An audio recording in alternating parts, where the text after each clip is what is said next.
Hello, welcome to Shooting Spitballs. This is the podcast where we drag under the microscope a whole manner of real-world video production scenarios, and then we figure out how to handle them when the unexpected hits on set. My name's Martin from Shot and Strong Films, and after years of shooting in all kinds of tricky situations, I'm here to pass on what I've learnt to new emerging video shooters that are looking for real, honest, practical advice. Advice that's going to help them stay sharp and adapt fast when things take a turn for the worst on set, which they often will do, believe me. Well, look who's wandered back into the firing line. Frank and James are back, and in this episode we're going to be doing a stadium tour walkthrough, where we'll be breaking down how to handle camera exposure during gimbal walkthroughs, and also discussing Sony picture profiles, in particular S-Log3 and s-cinetone, where we'll be discussing their pros and cons. Let's get into it. Okay, welcome gentlemen, it's good to have you back. It's been a while. Yeah, you up for this one? Too long. Yeah, too long. How have you both been? What have you been up to since we've last been in the studio? Oh, not a huge amount. I did 2 emails. Okay. Yeah. That's cool. And 3 texts. So I've been fairly busy. Reclothed myself. I don't know. Good. You did a wee as well. Oh, yeah. All right. Yeah. Well, you did. Yeah. Yeah. I've got my personal brand to look out for. Oh, I sorry. don't want them to know that I wee.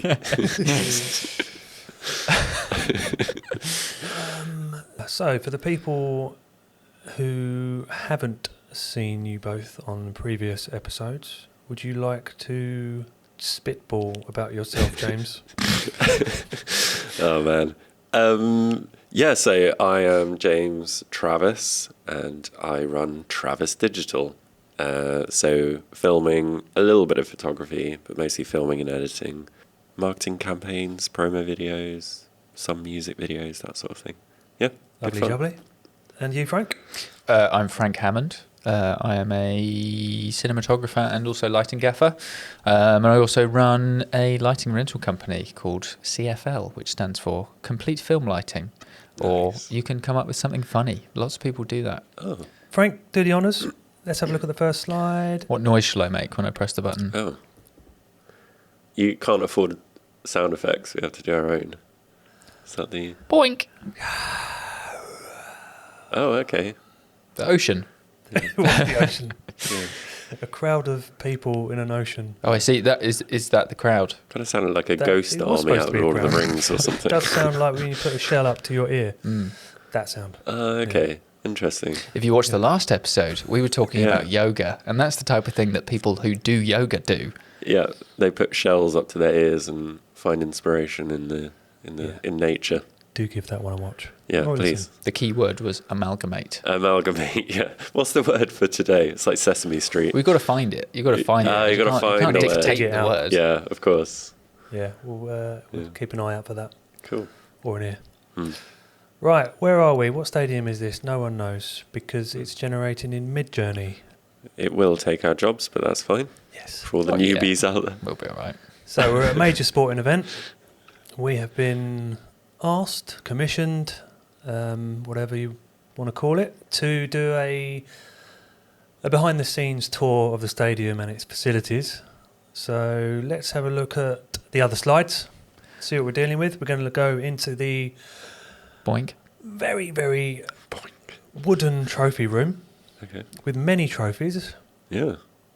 Whoever the club is, they're very successful. Yeah, strong Yeah. team. And they like to show how successful They they really are. do. Yeah. Bit arrogant, but Yeah. that's If branding. you've got that many trophies, That's you true, kind yeah. of are allowed to be. Maybe it's not arrogance, it's just confidence. Little do we know that trophy in the top right is most trophies on display award. Yeah. And then from there, we are going to go amalgamating Spadooey. into corridors to that lift on the left-hand side, which will take us out Kaplosh. to the outside broadcast unit. Hey. Have you ever seen an outside broadcast unit look like that? Kind of looks like it's Am Mickey I allowed to Mouse say no? inspired. Yes. No. It's a good interpretation of one, though.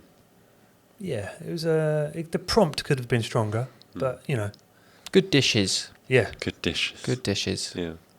I think that's it. So we're going to be wandering around with a well-known commentator, sports commentator, who shall be nameless. Oh, okay. NDA. Oh, Yeah. yeah. What would be the best kit, James, for you to do like a walkthrough in terms of lenses? Are you going to go handheld, gimbal, tripod? I think it's almost popular to bash on gimbals, but you've got to use a gimbal, right? I mean, well, you don't have to use a gimbal. You could put it on a shoulder rig for a bit more of a sort of a BBC from the 80s sort of look. Yeah, I think a gimbal for some smooth stuff. And it gives you a bit more room in the editing to do. You could do some speed ramping if you wanted to, which would be nice and smooth. That's a good idea. think gimbals. Whether you'd use something like an FX6 because of the internal ND filters, which are electronic, and so you could actually go from inside to out. Or vice versa, relatively seamlessly. Depending on if that's something that the client needs. So I think an FX6 would be a good shout. And then something like a zoom lens so that you can decide something like a 24-70 probably, or like 35mm might be okay, I think. Say for the sake of argument that the FX6 is not available. Womp womp. So you don't have the joy of your variable ND. Yeah, because I can't afford an FX6, so I completely understand. That's why we're here with our FX30s. Yeah, aren't we? yeah, like with our little budget but impressive cameras. So, I think that just requires more editing, or so you just cut to the inside area, or you could do something complicated with like an external monitor and like an AC who can actually control the aperture or the ND from a distance. In fact, I saw an NAB, which is probably not that useful, but they now have a matte box with an electronic ND filter on it, which is awesome. So anyone who doesn't have an FX6, there might be an option in the near future to actually make that a reality. I have to send me that. Yeah, but I think something like a FX3, FX30, but yeah, it is going from indoors to outdoors with an ND filter, which would be a pain. Frank? I'm a fan of the Ronin 4D. Good choice. I like a Ronin 4D. I think they're really useful for this type of running around type stuff. I think they're good fun, and they're also they're a bit more pricey, but they do come with lots of gadgets that can be very helpful. So, for example, if you were running around in a large crowd of people, and let's say that it's like slightly high octane and you need to be able to follow that person and everything, having something which on the fly you're able to tweak settings literally on the operator side of the camera. Oh yeah, it's got wireless control, doesn't it? Yeah. So, and it's also got very smart sort of facial tracking, LiDAR bits and bobs, so your assistant can pull focus or you can pull focus yourself. It's just very handy, and it's good for run and gun stuff that I found previously. Mm-hmm. Cool. And there was also in the Adolescence. Adolescence was shot on 4D. Yeah. Mm-hmm. Yeah. And Civil War. Civil War was, I think it's 80% 4D. Right. I think there's some bits and bobs that aren't, but a lot of it is. Yeah. Cool. It's a good camera. So he gets the 4D and I don't get the FX6. That's rude. Whatever. Well, if you didn't have the I see who's the favourite. 4D. If I didn't have the 4D, I would definitely be sitting on something which was more gimbal attuned. So, getting an RS4, an RS3, RS whatever type gimbal, and sticking a FX3 and FX30 on them. I think they're great cameras. Mm-hmm. Something with autofocus capabilities, I think, would be easy. Helpful for show. Should we have a producer from hell moment? Oh no! I'm going to press the button, but I don't know who it's going to. So, are you ready? If it's me, yes. If it's not, no. Bracing myself. Hello, Frank. You're right, mate. Just thinking about this like walkthrough and stuff. Trophy room out in the OB. Can we do it all in one shot? Yeah, I just want to put it on a gimbal and then we'll just do like a big old walkthrough. Cheers, mate. Nice one. There you go. So my response to him, to his face, would be, yeah, sure, no problem at all. Yay. Internally screaming. Yep. But, So what problems does that sort of present itself when you've got to do a walkthrough in one shot? Bear in mind, if we go back to all these slides, you've got a hell of a lot of different lighting situations going on there. Yeah.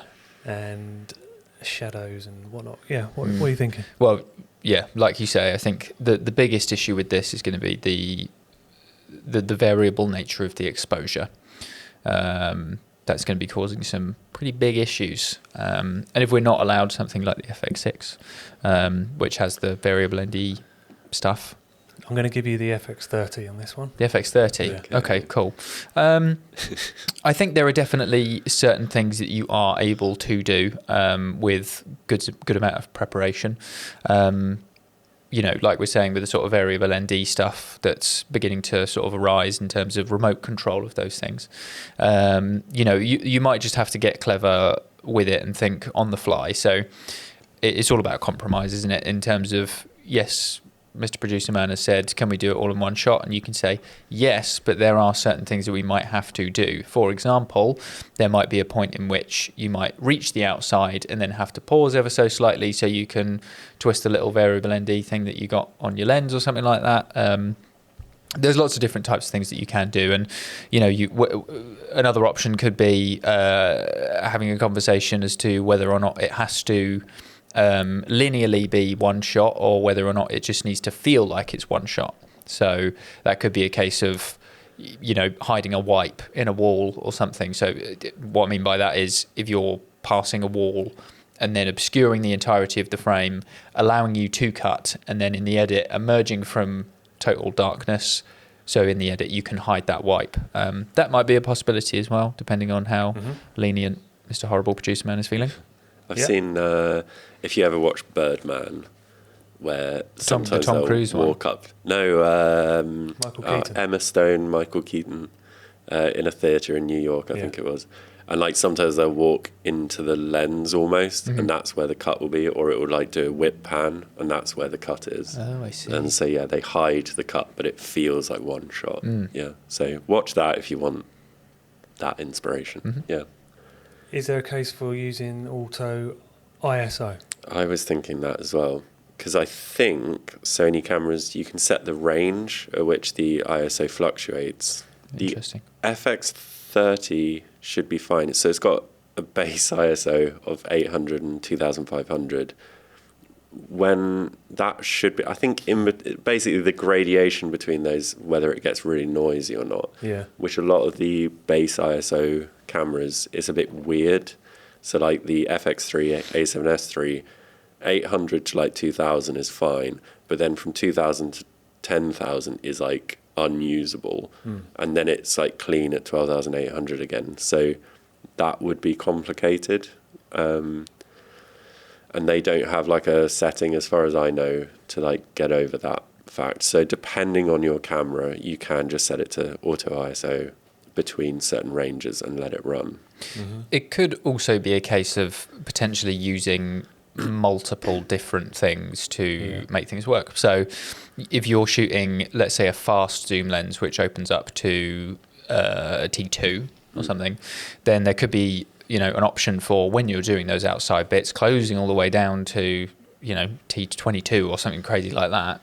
And then maybe if that's underexposed, setting your ISO a little bit higher, but then when you get inside, allowing yourself to sit at that slightly higher ISO, but also opening up the lens to give yourself a little bit more light on the inside. Because you do have, some lenses have stepless aperture. Because you don't want the like duck, where it goes down and up. Some have a step. Well, a lot of the modern G Masters, there will be literally a scroll on the back of the camera that you're able to twist, and then it will smooth that within the camera itself. So that might be an option. And another option, Go for it, is if you had a bloke or a lady or whatever running around with you with a light, if they had some kind of key light that they were running alongside, they could actually change the level of exposure alongside. It might not be actually the best option, but it is an option. Well, pre-lighting the locations could be an idea. So, for example, am I all right to bib through these? Yeah, I was So, thinking the same probably. So let's say that outside we're running at 800 ISO and that we need to have 4 stops of ND in to get correct exposure on the face. Cool, fine. So then when we get in here, let's say that we are at 800 ISO, but those 4 stops are taking us way under and we need to take those 4 stops out.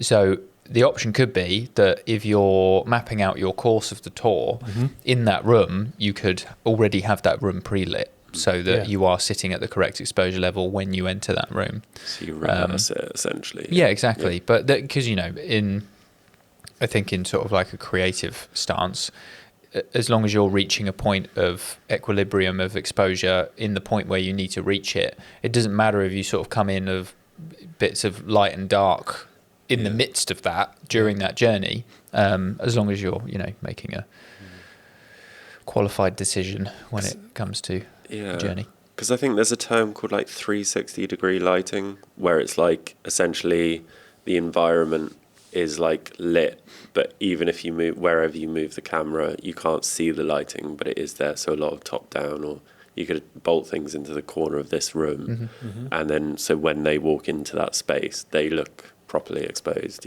Basically. Okay. Yeah. So it's all in the prep work, right? Yeah. Well, I would go outside, and I'm a fan of using a light meter and just taking an ambient reading outside and going, cool, this is roughly what we're sitting at, and then going inside and going, cool, this is what we're sitting at, and then either outside we need to, rate the camera settings so that I'm matching the inside, or vice versa, going inside and then going, cool, I need to lift this room to this level outside. Yeah. Or I've still got an 11-16 Tachyna at home, which is parfocal. So you could, if I'm following a presenter, have it at 2.8, it's this kind of distance, a metre or so, is usually the focus point. Could I put it on auto iris, and when I'm outside, I think it goes to f22, doesn't it? Not clear. Or something similar. You wouldn't see a lot of difference, would you? As opposed to like using a Sigma Art 18-35 1.8. Yeah. I think because it just looks like everything's in focus anyway. Yeah, because that is obviously the risk of using aperture, is that it changes the look of the footage. So obviously the more shallow depth of field, the more. So for instance, in this room, you might actually want, what do you call it? Not a shallow depth of field, because you might want to see all of the stuff in the background. So that's another decision of like, do you want the background to be really blurry in this specific situation? Guess it opens it up to the focal length conversation, like you're saying, as well as to whether or not you want to be, and we discussed this a little bit in the last episode, is to where you're sitting in terms of focal length and the sort of intimacy between the decisions that you make and compression and how much you're seeing and how close you want to be to people and everything. Because the more compressed, the more blurry the background is, I guess. Well, the longer the focal length is, the shallower the depth of field will be. It pulls the background closer to the subject. So a wider lens would make it less, even at 1.8 on a 20mm, won't be that blurry, the background, for beginners. Who can recommend a parfocal wide-angle lens that doesn't distort around the edges like the Tachyna 11-16 does? Shooting full frame is which usually... has autofocus. Oh, man. Yeah, shooting full frame is usually quite a good idea if you're trying to avoid distortion, usually, because it means that you can shoot at slightly longer focal lengths but still get a wider field of view. My lens knowledge is really not good enough for this. 24mm. They get expensive, though, the wide ones. So a really good wide lens. There's like a 24 1.4 or something Sony, which is like just obnoxiously expensive, especially just for that one focal length. But hey, your money, guys. Yeah. Okay. I think maybe something Sony is never a bad idea to pair with a Sony. There's also lots of good Canon zooms out there as well, and Canon primes that do exciting Canon Yeah. autofocus things. But yeah, it kind of like depends. I have a 20mm 1.8G, which is really nice. Okay. Nice autofocus. And then actually, a lot of the Tamron stuff is pretty cheap. And to be honest, unless you knew it was a Tamron, you probably wouldn't be bothered by the quality at all. Is An it Angino parfocal? I'm not sure. 12x thing Excuse that's me? this size, whatever that focal length is. Yeah. I think it's a 20 to 220 or something. Okay. I want one of those on my FX 330. Yeah, I don't leave the house without one of those, actually. No. Yeah. I've got one in my van outside. If I had to give one piece of Two in advice there. to a I'm beginner. going to give 2 away to you, 1 each. Oh, okay. Just for coming on the podcast. I'm not actually So thank sitting you. on a chair. Yeah. I'm sitting on 1, 2, 3, 4, 5, 6, 7 of those constructed into a chair. Yeah. Still haven't found our word yet. There's still time. Is it parfocal, maybe? Parfocal. It is now. It is now. Right, who's ready for... Who we Need a have? sound effect for that. Well, it won't be me unless he's coming back for me again. Is it you, James? I suppose so. Are you ready for your grilling Brace. from Producer from Hell? Okay. I don't even know what accent this is. Got a par focus. So, yeah, we're in a good place, but are we? Hello, James. How are you? Yeah, I've just got feedback from the editor. They don't want to shoot S-Log3 for this one. They want to shoot s-cinetone. So, just because it's like a fast turnaround. So, just to let you know, hope that's okay. Cheers, mate. Okay. Right. So, what are we going to do with the white balance and all these crazy places? yeah, because my first thought is the reason you would want to shoot S-Log3 is because you might fall into situations where the exposure, you just have more flexibility with S-Log3. So if it slightly overexposes or underexposes, you have that flexibility. The problem with s-cinetone is that if you get the exposure slightly wrong, you have a bit of latitude with s-cinetone, but yeah, you're more likely to clip. So, I mean, my preference would be s-cinetone, and then, but my preference is s-log3. However, I guess you just need to be more accurate with Need exposure. to be a better operator. You just have to be better at your job. But like, because of this scenario, you're just more likely to hit those situations with the exposure, and especially when you move from indoors to out. I mean, am I in the same scenario as Frank where it's Look, we've got one different producers here, James. Okay. Steady on. So is it one shot? Is the whole thing one shot? Or I can just ignore That's that? a great question. You're on the it east is- wing, I'm on the west wing. Okay. Yeah, it is Are one we going shot. to collide at some point? In the trophy room. Yeah. You're a producer from Hell. Hell, yeah. He wants the s-cinetone in a gimbal shot, yeah. Okay. Yeah, so I suppose almost to the same point, you just need to be like really, really aware of the exposure. So the outdoors, you just need to like be perfect. I think you might need to pay more attention to having an extra light just in case to fight off the background, because you have less dynamic range essentially, sort of, if you know what I mean.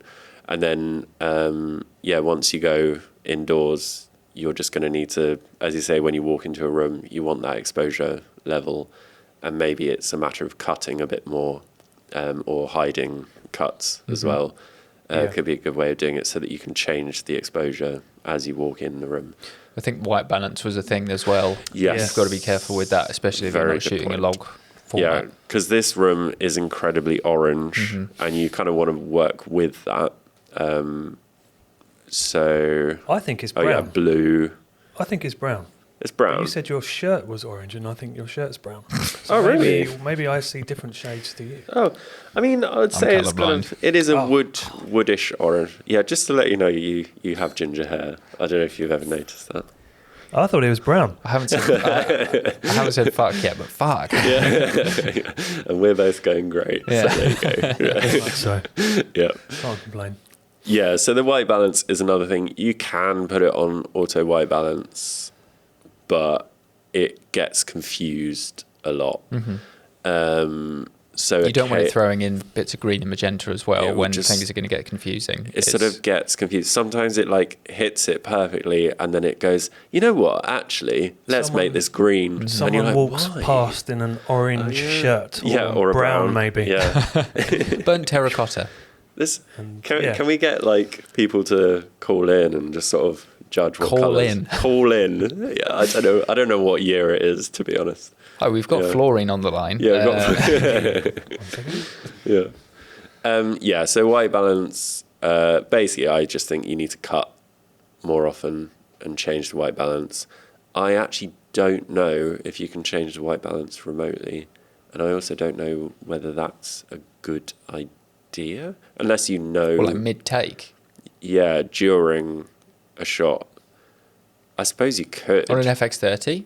Yeah. I doubt it. I think you can I'm happy to be proven wrong on that. So the camera can, whether like an AC or someone can remotely actually change, and whether that's even worth doing. I would imagine you would need to sort of be patched in Limo-wise to a camera. Oh no, they can. There's an app. The monitor and control app, and it's actually a lot better than it used to be. Maybe that would work. Yeah. So you could actually do that. It's possible. It's more, the thing about white balance though is that the presets, so like 5600 Kelvin is like the sort of, I guess, daylight, but then also this. But it's also like you adjust like the color slightly. So if it's kind of edging a bit green, it compensates, but the presets can't compensate because the presets are named, aren't they? It's like cloudy, daylight, shade. So it's very like basic. Whereas, and again with s-cinetone, you can slightly pull it a little bit, but I would recommend probably just cutting when you go into a new scenario, personally. Is there a case for doing it on the fly, on the touch screen? If you're very sleight of finger? You could do sleight of finger. Fist away with sleight of finger. Yeah. You could do it. Yeah. You could scroll. I think you can scroll through. Yeah, because does it work while you're recording? Menu. You can do it, yeah.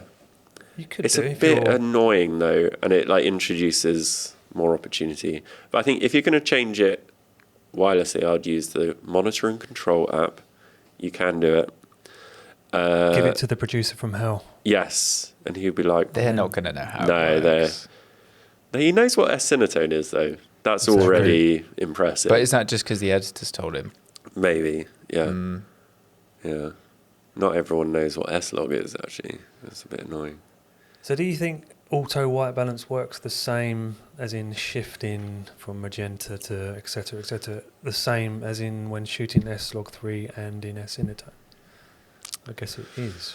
I don't know. Do they behave differently? I know that it sort of takes... Yeah, because you have to be more aware of the colour as well. It's just more baked in. It's just more risk, basically. So, and to be honest, if you're using something like DaVinci Resolve, just do a colour space transform. If you're an editor, you can do it. You can do it nice and quick, I think. But that's not in your control, and if that's adamant about that.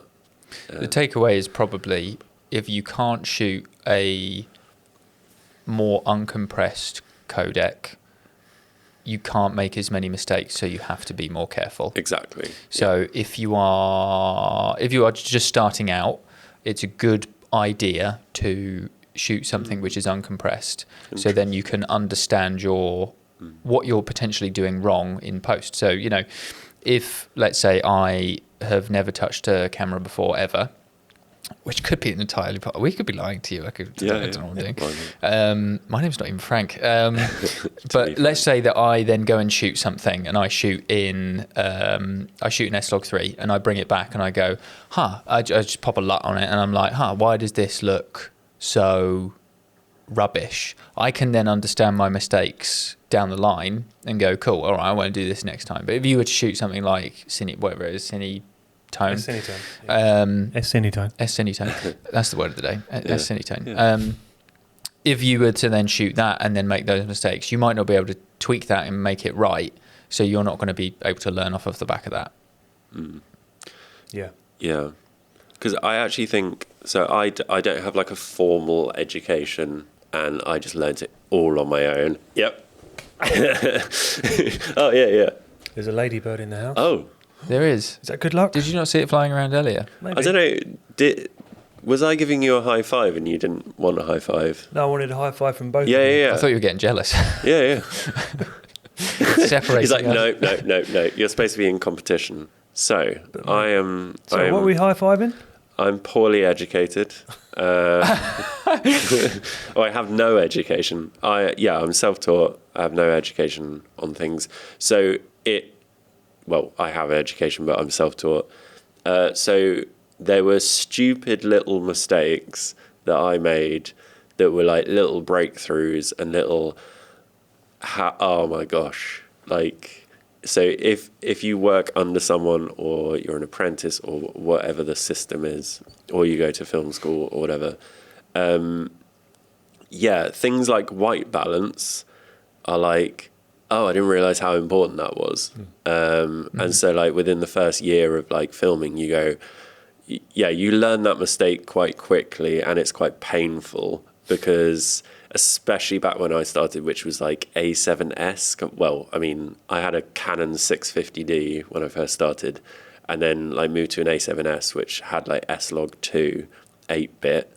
And if you get the white balance wrong, it can just completely ruin a shot, and especially if you're not skilled enough to actually fix it. Because I've seen, a pro colorist, it will ruin the image, but they can fix it. And I actually had to do that. I knew some people who were doing a podcast and they didn't know, they're not camera operators at all.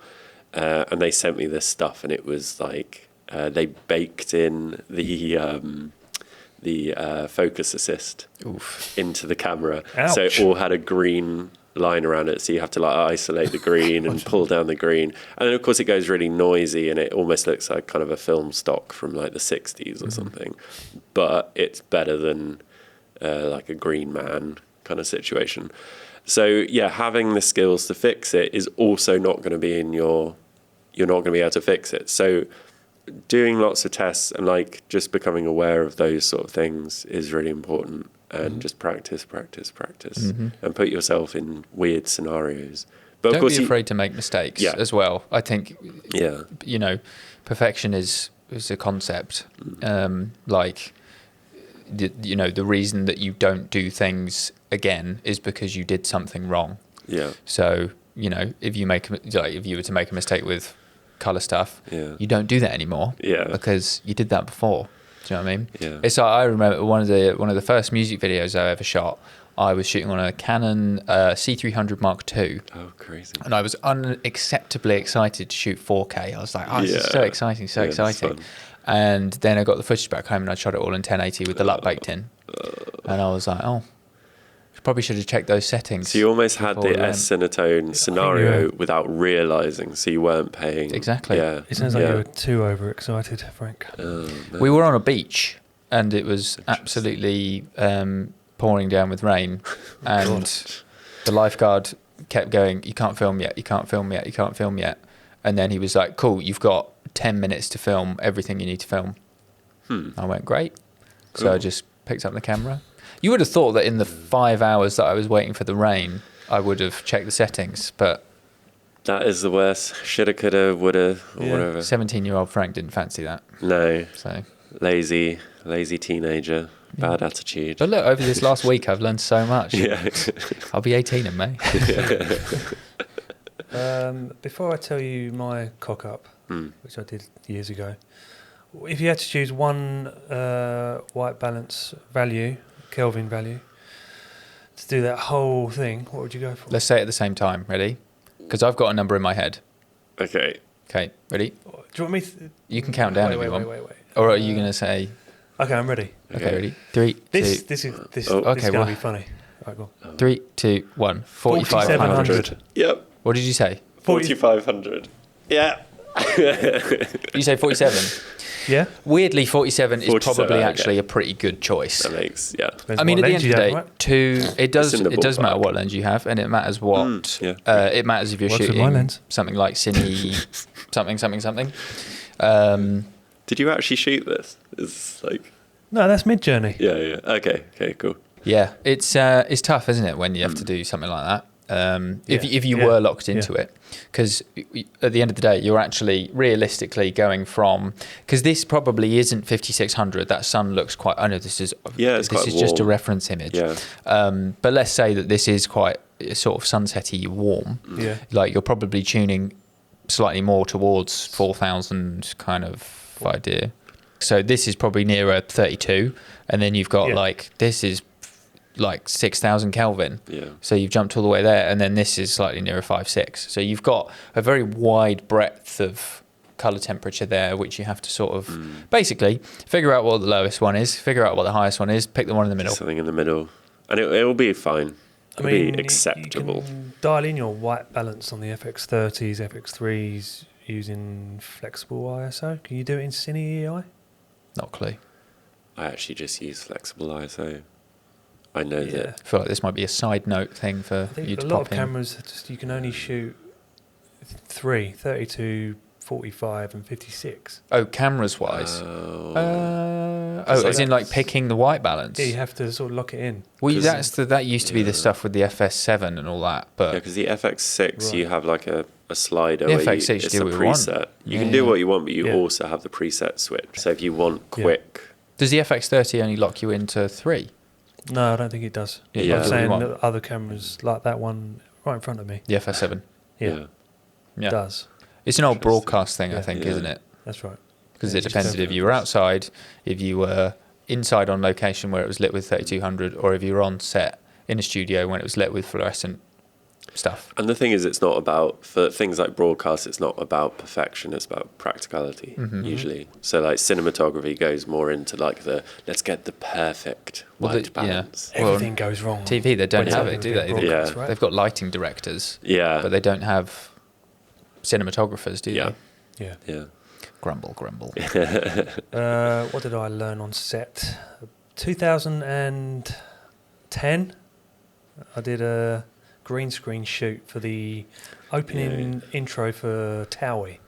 Oh wow, So I had lots of scantily clad women. is that the in Essex tone? the Essex? The only way is Essex. Yeah. Sitting in sort of champagne glasses and Sitting in champagne glasses. Wow, yeah, they were with their thin. legs hanging over the side. Big champagne. Oh, okay, they actually were sitting in champagne glasses. Yeah. I thought you misspoke. Right. Cool. Nope. That's crazy. And guys sort of flicking loads of £20 notes in the air. Okay. So yeah, I had to shoot this green screen and I shot it, blah, blah, blah. The editor was on site upstairs in the office and then they called me up and said, "What's wrong with this footage, Martin?" I was like, "I don't know." Sounds like a disappointed teacher. Yeah. They said, "You shot the shutter speed at 1/50th and it doesn't really work when there's people throwing £20 notes." So it was like bordering on getting a rotoscoper in Oof. because the shutter speed was 'Cause it was just not fast blurry. enough. Right. So that's something you definitely The learn. notes. Do were you know if blurry. you were shooting? Because I know that one of the things. Oh, was it slow motion? No. Oh, Well, no, because one of the things with older cameras as well is progressive versus whatever. Interlaced. What is it? Interlaced. Interlaced. Yeah. Do you know if you were shooting progressive or interlaced? That would have been progressive. Okay. It was just the shutter. Just the I think, shutter. needed to be higher. Yeah. So there's nothing to be mindful of. We've Yeah. run into that. We have shot quite a bit of action stuff, and Yeah. we were shooting something where we were shooting with blank firing weapons, and we were covering muzzle flashes. Yeah, and that's pretty cool. yeah, and we had to do as part of the start of the day with the armourers, where they would literally just put a round in the chamber and then would go, or a few rounds in a magazine or whatever, and go bang, bang, bang, bang, bang, and then I go, cool, I can only see 1 in every 2 muzzle flashes, and we would be changing our shutter speeds depending on what that was. Interesting. So I hadn't thought about that. Yeah. it was a pain in the arse. Yeah. Because obviously it makes me think of something like Saving Private Ryan, where like obviously they popularised the effect of high shutter speed to create that frenetic like Yeah. effect, But no, which I actually imagine in came- boxing you do quite a lot actually. Yeah, when they're on the pads hitting a Yeah. heavy bag, it's usually sort of 1/80th and higher. Yeah. You know. Yeah. Cool. I did shoot, however, like a sort of a nightclub kind of promo thing recently. On a green screen? On a green screen, yeah. While you're telling this anecdote, I'm going to just put some backing track to it, ready? Okay. But yeah, okay. Whenever you're ready. Yeah, so for a couple of the shots, I was like, yeah, you know what would be a really cool creative idea? That's me, like, coming up with ideas in the nightclub. Yeah. Like, I actually turned the shutter speed, like, way down, and then, like, got footage of the crowd kind of moving. So almost like a time lapse. And then when I edited it, I sped it up. And it's kind of a popular thing. It's almost a bit like, it's almost a bit like abstract. It's probably a bit of a drug culture thing, to be honest. It's like emulating how you feel, or not drugs, but like emulating how you would feel in a nightclub if you're actually experiencing. It's kind of like the whole dropping the frame rate thing, like shooting 16 frames a second and playing back at 25 or that type of thing. That's fun. Yeah. We do quite a lot of that, doing lens whacking. So actually taking the lens off of the mount and then moving it around. Yeah, so someone's like got concussion or something. But we do it for, the client of mine, Lullaby, we've done a couple of music videos with her, and one of them was a sort of relatively narrative music video, but leaning slightly into the visualizer aspect. And it was about a sort of club night that she had one time where she was getting progressively more intoxicated as the night went on. So it's fun to see her sort of walking through a crowd of people and then, doing that lens whacking thing of it's kind of, if someone's walking through somewhere and it's a little bit like, getting a bit of a weird perspective. Cool. Nice. And that was good fun. It was good fun as well. Playing around with the shutter speed and playing around with frame rates and everything. It's fun to do. Good for creative. It's not correct. So something like this, you want to be correct. And then when you get more creative with it, you can start playing with those things. Yeah, break the rules. Sounds like a future episode. Yeah. A deep dive into that. Yeah. Okay, I think we've exhausted this topic for today. Yeah, some good insights, gentlemen. Cool. Thank you for knowledge. So for the people listening and watching at home, where can people find you, James? They can find me at Travis Digital on Instagram or my website, travisdigital.co.uk, or LinkedIn, that sort of thing. Yeah.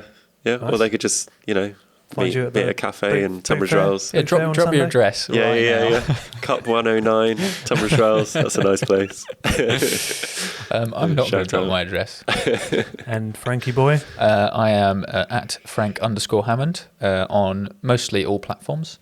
And my website is either www.headstartproductions.com or www.cflkit.com. Compact fluorescence. Complete Frank lighting. Exactly. Complete film lighting. Complete fucking loser. Yep. Can't frickin' light. Yep, can't frickin' light. Can't frickin' light. Why am I even on this podcast? Dunno. Because we're just shooting spitballs. Oh, nice. That's the trailer. That's the end. Perfect. Okay, thank you, gentlemen. I hope to see you on a future episode very soon. Thank you, sir. Cool. Either thank you. Both together or one of you, whatever. All right, cheers, guys. See you soon. See you soon. If you enjoyed this episode, don't forget to like, follow, subscribe, and most importantly, please share it with others, whichever platform you're watching or listening on. If you've got any thoughts, questions, ideas for future episodes, then drop me a comment below or email me at martin@shotandstrungfilms.com. In the next episode, we're going to be shooting an actor's showreel, but the location, let's just say it's not ideal. We'll break down how to work around tricky spaces and still come out with something professional. We'll see you on the next one.